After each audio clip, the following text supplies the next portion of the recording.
तो कह रहा हूँ अंधभक्ति मैडम कितनी अच्छी है। अंधभक्ति ने राम मंदिर देखा, दुबई में राम मंदिर देखा, अंधभक्ति ने एक्सप्रेसवे देखे, अंधभक्ति ने अभिनंदन को आता देखा, अंधभक्ति ने कतर से 7 सैनिक आते देखे, अंधभक्ति में उड़ी कमला देखा, सर्जिकल स्ट्राइक देखी, ऑपरेशन सिंदूर देखा, और अंधभक्ति में ब्रह्मोस देखा, अग्नि पाइप देखी, अंधभक्ति में 20 घंटे सर्वोच्च सम्मान देखा, मोदी इज द बॉस कहते हुए सुना किसी बड़े प्राइम मिनिस्टर को, और पूरा दुनिया का पैर छूता हुआ हमने देखा। रोड मैप में चाइना को पछाड़ के दूसरे नंबर पर भारत आता देख व्यवस्था आती देखी, टूटी भज्जी ट्रेनों से वंदे भारत। जय श्री राम दोस्तों, स्वागत है आप सभी का हमारे इस यूट्यूब चैनल विवेक एक्सपो शो पर।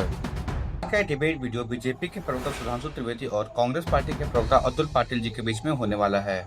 आज के इस डिबेट वीडियो में अतुल पाटिल जी कहते हैं कि पेपर लीक का सारा क्रेडिट बीजेपी गवर्नमेंट को ही जाता है। ये सुन सुधांशु त्रिवेदी जी अतुल पाटिल जी को करारा जवाब देते हैं और उनको जलील करने लगते हैं और कांग्रेस पार्टी के गड़े मुर्दे भी उखाड़ने लगते हैं।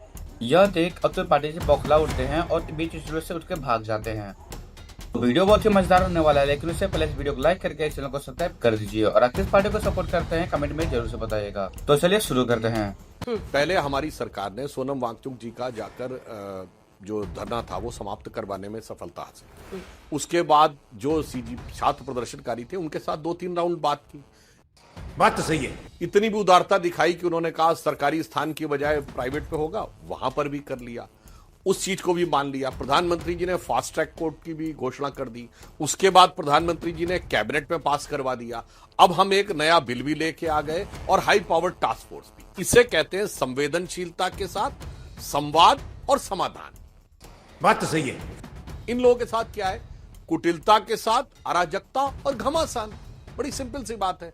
कोई भी आप मांग लीजिए। मैं आज से नहीं, पिछले 4-5 सालों से देख रहा हूं। आप बताइए पिछले 2-3 साल में कौन सा ऐसा संसद का सत्र है जो सामान्य ढंग से चल पाया?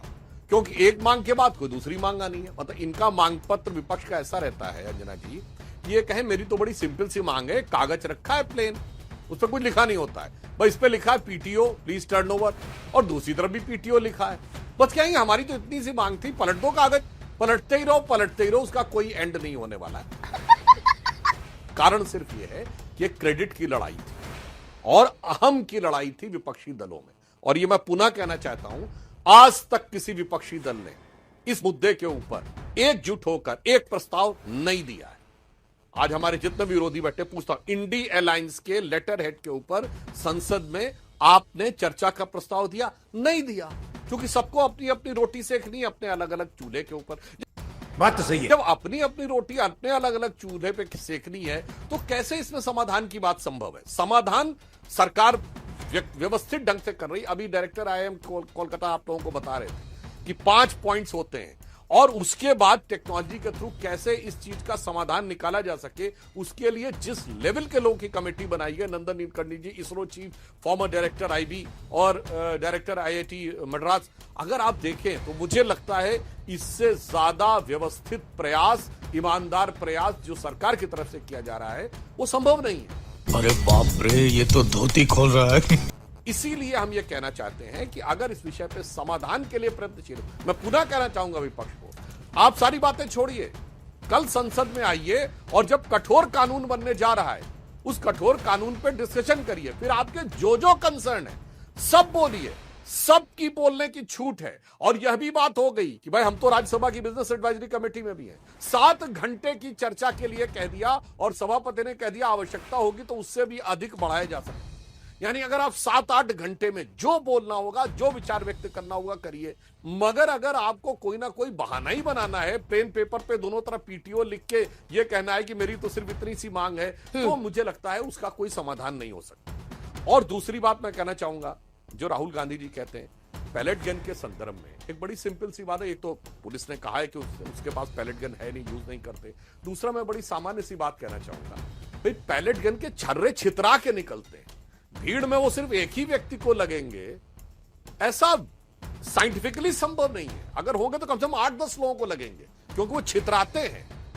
बात तो सही है। राहुल गांधी जी का जो मैंने पढ़ा था मीडिया में कि सेंट स्टीफेंसन कॉलेज में एडमिशन जानते कैसे हुआ था? क्वालिफाई नहीं कर पाए थे। इनको शूटिंग का एक नेशनल चैंपियनशिप इन्होंने क्वालिफाई की थी, उसके आधार पर स्पोर्ट्स कोटा में हुआ था। बात तो सही है। और ये भी सुनने में आया था कि वो केवल ऑर्गेनाइज ही इसलिए किया गया था कि इनको क्वालिफाई किया जाए। वैसे किसी ने बाद में कोई शूटिंग में कोई इनको करते नहीं देखा, पर अगर शूटिंग के स्पोर्ट्स के आधार पर जिसने एडमिशन पाया हो ग्रेजुएशन में और वो ये कहे कि पैलेट गन इतनी भयानक भीड़ में जहां लोग धक्का मुक्की कर रहे हैं एक ही व्यक्ति को लगेगी, तो मुझे लगता है जो नीट के बच्चे हैं, जो फिजिक्स पढ़ते हैं, जो मैथमेटिक्स पढ़ते हैं, जो पैराबोलिक प्रोजेक्शन, प्रोजेक्टाइल और वो पूरा जो लॉज ऑफ मोशन पढ़ते हैं, उनमें किसी अंशु जी, नीट पेपर लीक के मुद्दे पर हाईकोर्ट द्वारा बनाई गई इस फास्ट ट्रैक कोर्ट में सुनवाई और सीबीआई का वकील ही नहीं पहुंचता है।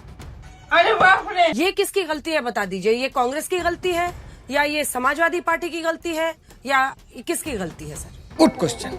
देखिए वो जो विषय है वैसे उसमें बहुत स्पष्ट रूप से सीबीआई का प्रवक्ता बता सकता है, परंतु जितनी जानकारी हम लोगों के पास है उसके अनुसार वहां पर पब्लिक प्रोसिक्यूटर ऑफिशियली अपॉइंट नहीं हुआ था। दूसरा पॉइंट यह था कि वो ट्रायल के लिए केस नहीं था, वो एक आरोपी ने अपनी जमानत के लिए किया था, तो चूंकि उसकी जमानत नहीं हो पाई, अगर वो प्रेजेंट होता तो विरोध करता और अभी भी वो जेल में ही है।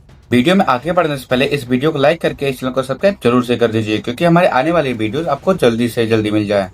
बताया था कि मोदी जी जब कहते हैं स्वच्छता की बात कहते हैं तो गांधी जी का नाम लेना पड़ता है, वो तो लेना ही पड़ता है, इनको मजबूरी है बेचारों की। इनका क्या क्रेडिबिलिटी है? पिछले 2 महीने के मैं कुछ किस्से बताता हूँ, इनकी क्रेडिबिलिटी क्या है। क्योंकि पेलेट गन चलाया है, ये अभी बताए प्रोजेक्टाइल, पैराबोलिक, वो सब कुछ बता रही है, लेकिन कितने लोगों को लगा है ये इन्होंने जाके देखा नहीं, मैंने देखा है।